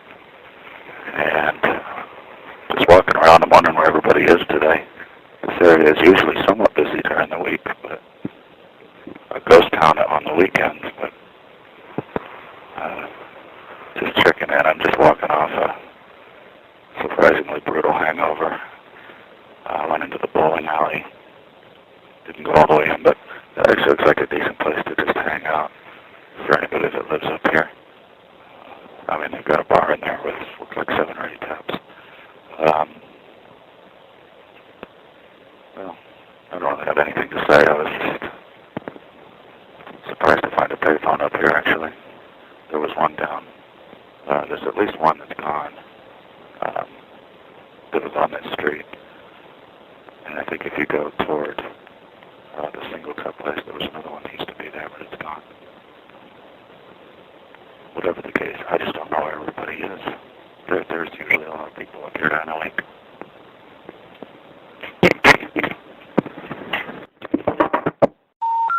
The number you have reached is not in service. This is a recording. I just saw something kind of unnerving on Vernon. I was coming back from the Costco and across the street, and there's just a body lying on the sidewalk with his head. It's a man, and his head was over the curb, sort of hanging over the curb onto the pavement. And there were maybe 4 or 5 people standing around. Nobody looked too alarmed.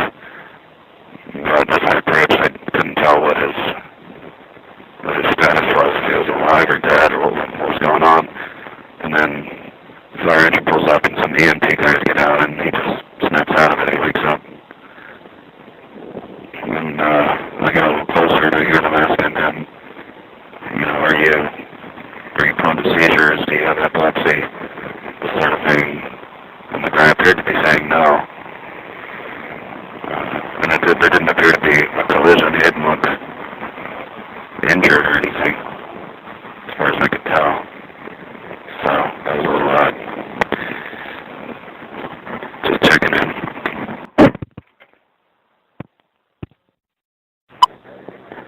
So I'm getting ready to leave the country in a couple of days. That is, if Canada counts as leaving the country. Going up to Montreal for, I think, 4 nights. 4 nights, yeah. Looking forward to it. I was packing my bag today, among other things. And I remember I haven't left the country since I was a little kid. And I never really thought much of it. But I went up to Niagara Falls back in October. And just that little bit, I mean, Montreal hardly counts as leaving the country. Niagara Falls is a joke, but whatever the case, you still had to cross the border and deal with a border guard and show your paper, your passport, and explain your business and all that stuff. It was, as lightweight as it gets, I suppose, but it was still mildly heavy shit. Like, I had to have my story straight, and I had to explain where I was going, what my business was, and who I was staying with, where. And I wasn't entirely caught off guard, but I just didn't know what they were going to ask me. So you realize you can just, I was thinking recently about how incarceration happy this country is. And it just doesn't take much for you to end up in jail. You can be reasonably innocent and reasonably minding your own business, but sometimes people got their work to do.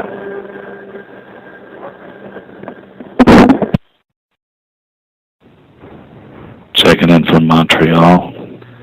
Only get 1 minute for $5.30. But having a great time with my girlfriend. We're staying at the Hotel Conlier, I think it's called. And we just got some dinner, and we've just been tearing it up here. But it's gratifying to see a town where the payphones all work, where the phone booths are lit and the doors close behind you. And most of the phones actually seem to work. Saw some. Please deposit 70 cents for 1 minute. Saw a bit of a freak out in the subway today. It was a little unnerving because we didn't know what was going on. We came up an escalator and I saw a row of 6 payphones, and every single one of them was in use, and there were people waiting to use them. And I thought it was kind of amusing at first, but then I quickly realized that there had been some disruption in service, and maybe an accident or a news story was brewing. I don't know. So it was amusing at first, but quickly realized that it was maybe not so funny. We went out to some churches. We went out to a big cemetery. We ate a lot. We drank a lot, and we're heading back to New York tomorrow. This is the first time I've been out of the country since I was a little kid, and I'm not including Niagara Falls, which was back in October. And I think I'm going to start looking forward to some more international travel, because it's not that hard to do. And Please deposit 65 cents for 1 minute. As Glenn has said in the past, it's not so much that I need to see the world as that the world needs to see me, or I need to be seen, because it goes both ways. I can't think of the word for it right now, but it goes both ways. I just realized it's 2 days before the anniversary of my father's suicide, and I'm hauling a big bag of documents from his estate, stuff that I don't think I should throw away. I guess I'll just keep forever. Not that anything will ever come back to haunt me, but it's a heavy bag, but I'm hauling it off to storage just to get it out of the way and out of my face. Someday I'll have room for all this stuff and I won't need a storage room, but for now it's good exercise to go there every once in a while. I've gone like 3 or 4 in the last 5 days, I think. Just on a sporadic binge of getting stuff out of my living space and into storage and out of the way. I'm looking to get rid of one entire bookcase. That's my arbitrary goal for the day, but maybe I'll get to work on that when I get home. Welcome to Verizon Wireless. We're sorry, the number you have dialed has calling restrictions that have prevented the completion of your call. Announcement 19. Welcome to Verizon Wireless. We're sorry, the number you have dialed has calling restrictions that have prevented the completion of your call. Announcement 19. I'm making another journey to the storage room, and this time I'm bringing a sort of file cabinet / suitcase. It's a little thing with a handle that has, I think, maybe 9 or 10 little dividers for files.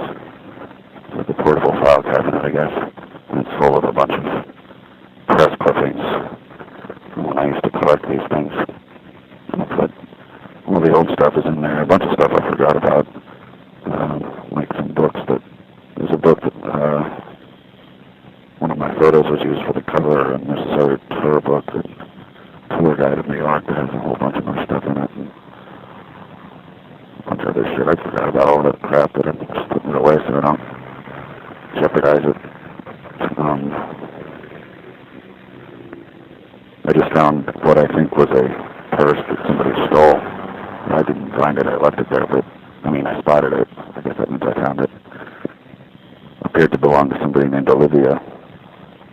It was sort of a beat-up, ragged-looking old leather thing, but all the stuff from inside was on the sidewalk, including a little Barbie doll and 2 cents. And I picked up a few sheets of paper. I'll look at them later, see if I can piece together the story. But my guess is that somebody stole the purse and threw it on the sidewalk, took all the money out of it.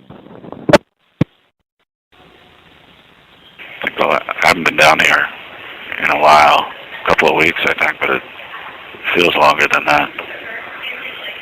I'm probably not going to be in Manhattan much this month. I didn't make any money to speak of last month, so I'm going to try to save by not buying a Metro card, among other things. Just picked up some junk at the 181. A book that was, I think I got for 1 cent off Amazon, $4 with shipping. But it's a book about Sing Sing, and I've been trying to do some research on a person who was buried in an unmarked grave at Calgary, who was the object of a major manhunt back in like 1880s or 1890s. He was actually assigned the task of building the electric chair in which he would be killed, but he escaped prison and drowned or died before that could happen. So, call that the ultimate loophole.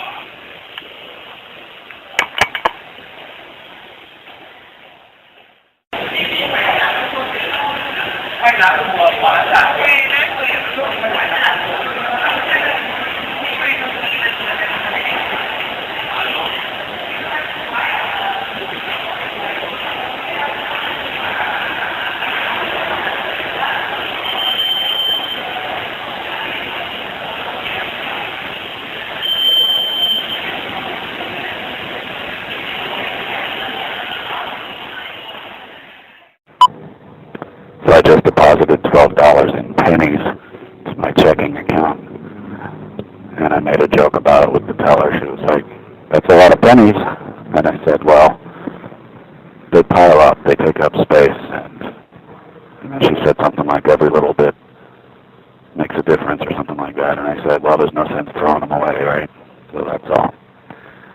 But I sometimes wonder if they don't get suspicious of me depositing these sort of random bits of small change, but it's none of their business. It's all good. I'm just trying to chip away at like this needless accumulation I've had of coins over the years. It all started when I moved to Atlanta, and actually it was twofold. It started when I stopped, or when they introduced the Metro card, and so I stopped paying for the bus with coins as I used to do, because I think the bus fare was only $1, or maybe $1.25. And then I stopped doing my own laundry. I started taking it into the full service, so I started paying cash for all these things that I'd been paying coins for, and just the coins just accumulated almost overnight. I remember the kitchen drawer, and when I lived in Atlanta, it was like just filled to the brim with quarters. I may have even left some of those behind, but and I even went so far as to put some in the safe. Come to think of it, I should probably double check that to make sure they're not there. Because $100 in quarters isn't really going to do you much good in an emergency unless we go on the coin standard or something. Either the number you've dialed is not a working number or must be dialed with the correct area code plus 7 digits. So I was trying to get organized with combining the two big websites, the two big personal websites. And I rediscovered again what I only partly discovered last time I started doing this, which is it's a whole shit ton of work and probably not even necessary. What I should do instead is just go forward combining the two, but not just leaving the current .mobile where it is. Maybe hire somebody to combine them later.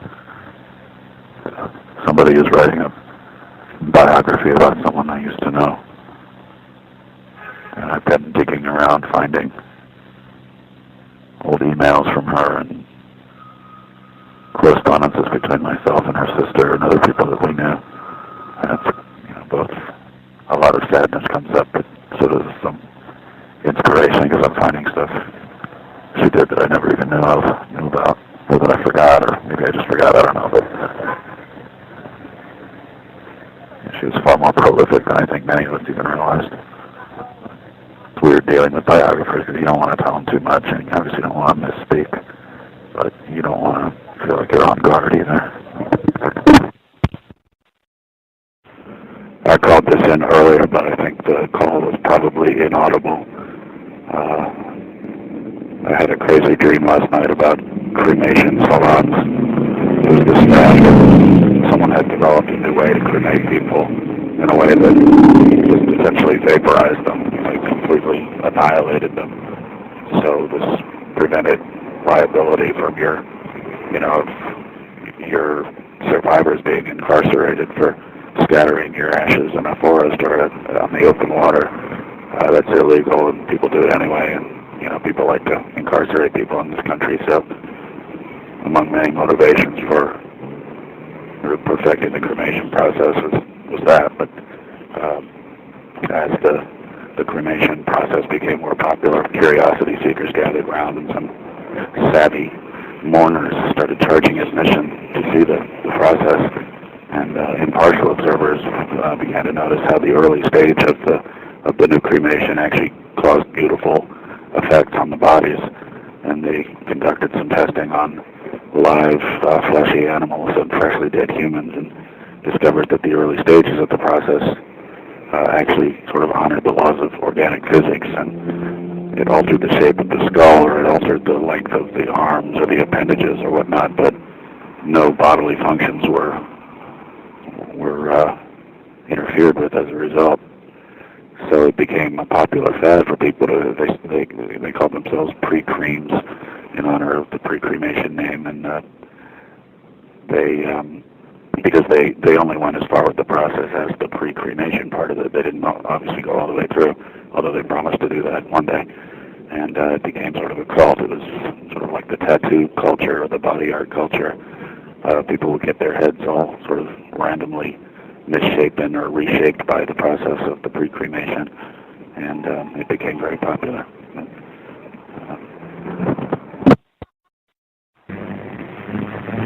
On Madison Avenue and 50th Street, and outside of Florsheim, I'm not feeling very good right now. I had to sit down. My heart was pounding really fast and hard, but I'm sweating a little bit. I haven't been out much in the last couple of weeks, and maybe it's anxiety. Or maybe it's all that vodka I pour on my innards. Whatever the case, I'm sure it'll pass. I just dialed an obscene word, or a racial epithet. I guess it's not necessarily obscene. 1-800, I'm not going to say what it was, but it's the plural form of a racial word used against African Americans. And it connected to a porn chat line. I just dial that toll-free number sometimes to make a few cents for the payphone operators.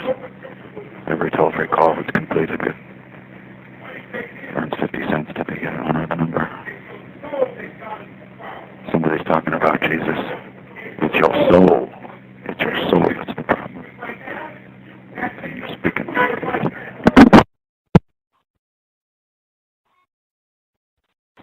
I just availed myself of one of the quarters that I hid on the school sign across the street from here. There's a little pile of coins on the letter E of some sign of metal letters that stick out from the wall. So the flat letters like that have a little platform that you can put things on. Standing next to this payphone, there were a couple of men standing right here a couple of minutes ago, and they were hogging the payphone without actually using it. It was a grocery bag full of empty beer bottles on the ground. I just sort of picked at it to see if there was anything more interesting than that. I just went through another night of ritual self-abuse, but at least I don't feel like I'm having a heart attack today like I did yesterday. Maybe I was having a heart attack yesterday. You can have a heart attack without it being a blockbuster. Well, the weather is cooling and it's beautiful out, and that makes me sad. So I'm just going to walk on a little bit and see what I happen across. The the number you have reached is not in service.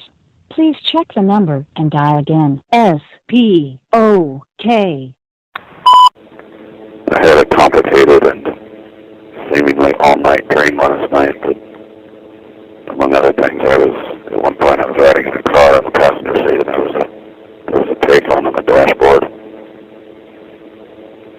and I paid by the mile for the call. So please deposit 25 cents for the next 1 mile, and then after a couple of miles, you get bonus miles. And I just kept talking. I don't remember what I was talking about or who to, but the voice chimed in every once in a while saying, no payment needed for 3 miles, no payment needed for 8 miles. There's absolutely no practical application to life, but thought it was mildly.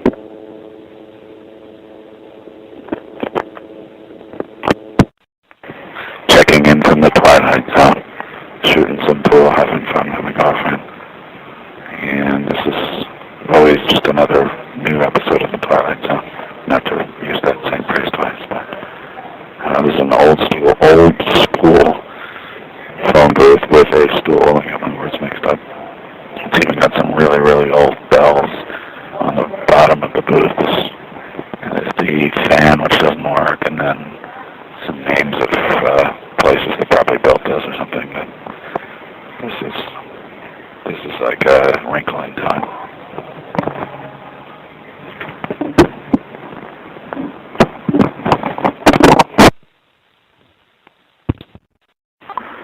Well, this turned out to be a weird and wasted afternoon. Not entirely wasted. I plugged some leaks in the dike.